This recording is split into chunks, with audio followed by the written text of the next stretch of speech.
Hello, this is the Midday News. Thanks for joining us. The NCDC Active City Development Program, in collaboration with the French Embassy and Friends of PNG, will be hosting the 2023 Active City Pinktober Run this Saturday, October 28, 2023. The Pinktober Run is a powerful platform for raising awareness about breast cancer and supporting cancer treatment in the city. The 7-kilometer run will start at 5 a.m. at Sir Hubert Murray Stadium, heading to APEC House and finishing back at the stadium. The event aims to promote preventative health, inspire behavior change, and encourage fitness and wellness among individuals and communities. This year, the organizers aim to raise 70,000 kina minimum, enough to provide a year's worth of treatment for 50 women battling breast cancer.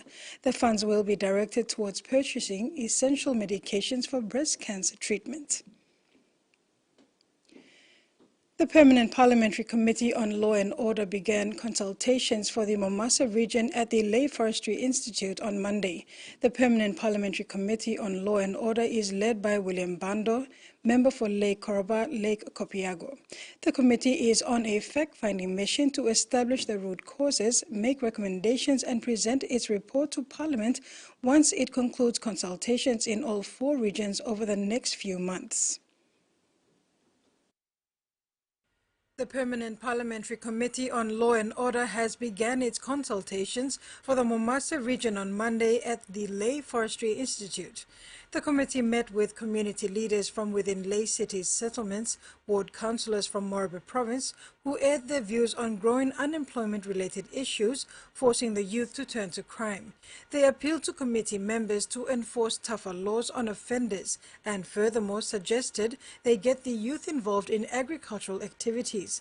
The public consultations were prompted by the growing law and order issues in the country. The committee is on a fact-finding mission to establish the root causes, make recommendations, and present its report to Parliament once it concludes its travel to the 4 regions over the next few months.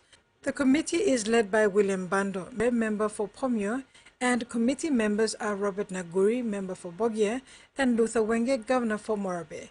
Chairman Bando said stakeholders including provincial governments, non-government organizations, the business sector, community leaders and churches are encouraged to give their views. The consultations will continue through to Friday, 27 October 2023. The Highlands Regional consultations will take place from October 30th to November 3rd, 2023. Port Moresby General Hospital conducted the 3rd mass burial for 2023 on Tuesday, laying to rest 27 unidentified bodies and also burying 13 body parts. 296 bodies were kept in PMGH mortuary, which has a storage capacity of 150. Even with the mass burial on Tuesday, the facility is still overcrowded. Officer in charge of the PMGH mortuary, Albert Toles, said the bodies buried were those kept in the morgue between April 1st and May 31st of this year.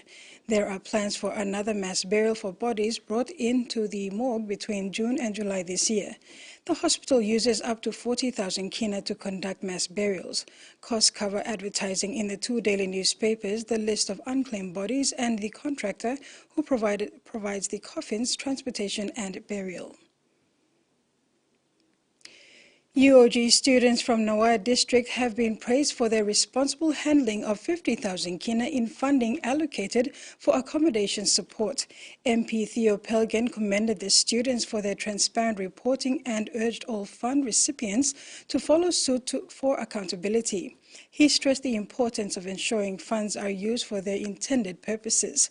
Additionally, MP Pelgen expressed support for the students' initiative to establish a student association, which aims to raise awareness about educational and development agendas in Nawai district during the holiday period. In regional news, New Zealand's largest ever coronial inquest is underway in Christchurch, looking at the emergency response to the deadly terrorist attacks at 2 mosques in 2019. 51 people were killed by an Australian gunman who is sentenced to life without parole.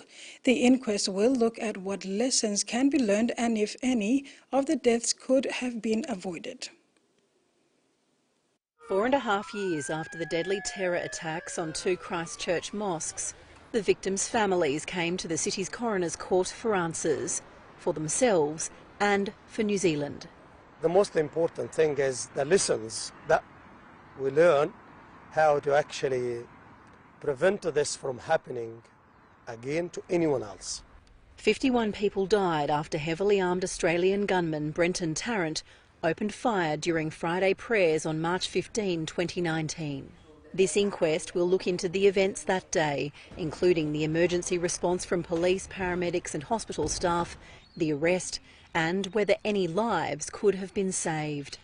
I ask that we bring the memories of the 51 lives that were lost to this court, so that we may give them a voice, so that our understanding of the events of March 15 can transition from darkness to light. During today's proceedings, a video paying tribute to the 51 victims was played on big screens around the court. Relatives in the room wept as they watched. Police are the first witnesses. 172 officers were deployed in the first hour alone, then dozens more nationwide.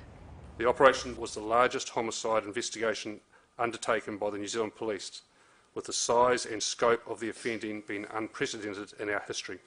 It's delivered thousands of pieces of evidence for the inquest to comb through. It's expected to run for 7 weeks. At the request of the Cook Islands Government, the Pacifica Medical Association's Medical Assistance Team will deploy a 5-member team to the 52nd Pacific Islands Forum Leaders Meeting in Rarotonga, Cook Islands from the 6th to the 10th of November. The medical team will consist of general practitioners, registered nurses and anaesthetists. They will provide clinical oversight and medical assistance throughout the duration of the meeting.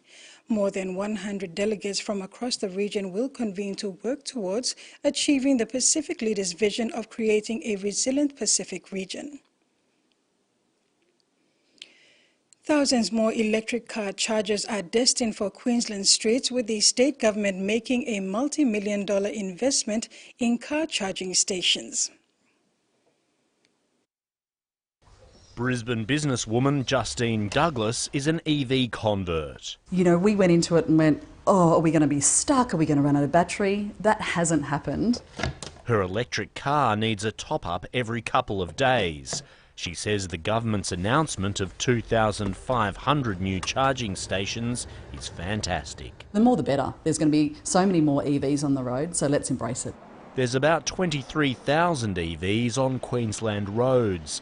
The government's $42 million commitment will see 500 new charging stations open to the public, with the promise of one every 150 kilometres. In places like our hospitals, our TAFEs, our theatres and convention centres, to make sure that Queenslanders who've made the switch to EV can find a place to charge their vehicle conveniently. 2,000 more will help the government fleet go all electric by 2026. The Energy Minister says petrol prices are helping steer people towards electric vehicles. Queenslanders are seeing fuel persisting around that $2 a litre, and more Queenslanders are making the switch to electric vehicles. And that's what we want to see. We want to see people taking public transport. We want to see zero-emission vehicles. An environmental economist has welcomed the announcement. I think a lot of people are a bit put off by the idea that you might run out of battery in the middle of nowhere, and this announcement certainly should assuage those concerns. The commitment is funded by the state's coal royalties.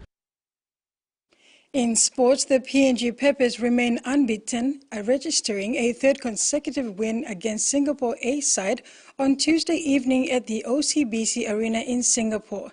There were many intense matchups on the third day of the Merx's Nations Cup as PNG extended their lead at the top of the standings with yet another triumph. Singapore went the distance against a resilient Canadian team, and Sri Lanka secured their first victory of the week. PNG Peppers delivered a dominant performance against the Singapore A team to make it 3 wins out of 3 for the week. The first 3 quarters belonged to PNG as they dictated the pace of the game, winning each quarter by 6 goals, resulting in a 45-23 lead. Although the Singapore A team made a strong comeback in the final quarter, winning 15 points to 9, PNG Peppers maintained their lead and secured the overall victory 52 points to 40.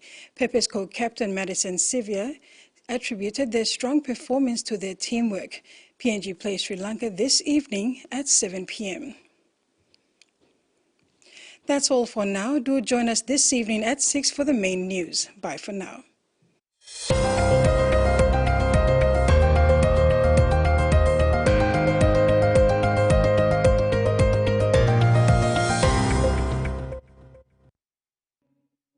There's nothing more intense than